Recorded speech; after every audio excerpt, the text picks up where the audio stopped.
தொழில் வளர்ச்சின்னு இத்தனீண்டு பய 35 வயசு உள்ள இப்ராஹிம் எப்படி பண்றான்னு பாரு. நான் பேசுனது அங்க அந்த ஊர் சீமாங்கிறேன். என்னை நீ பார்த்து சிரிக்கிற. நான் மரங்களில் மாநாடு போட்டு சிரிச்சு அப்பதுக்கு அலையாத்திமா காடுகளுக்கு மாநாடு போடுறேன். இதான் பெரிய இவனாச்ச. பனை மரம் நாயாரி பனை மரத்தை பாதுகாக்கணும் போது ஒரு பனை மரம் அது ஒரு சாதி மரம். இப்ப நீ பனையை வெட்டாதுன்னு சட்டம் போடும்போது சாதி மரம் இல்லை நீதி மரம் ஆயிருதா? சமூக நீதி மரம் ஆயிருதா? மரங்களை நட்டா நான் மரக்கன்றுகளுக்கு நட்டா அதுக்கு மதிப்பெண் கொடுக்கும்போது சிரிச்சா. இப்ப நீயே ரகசியமா மரக்கன்று நட்டு படத்தை மட்டும் அனுப்புங்க, நாங்க மார்க் போடுறோம். அது சீமான் சொன்னா சிரிக்கிறது, என்ன சினிமாக்காரன் சொன்னா ரசிக்கிறது.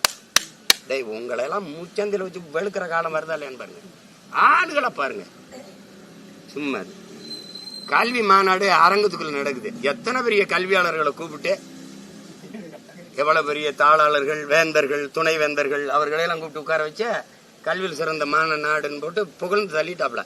உலகம் பூரா பாக்குறீங்க என்னம்மா கல்வியில சிறந்து விளங்குது. ஒரு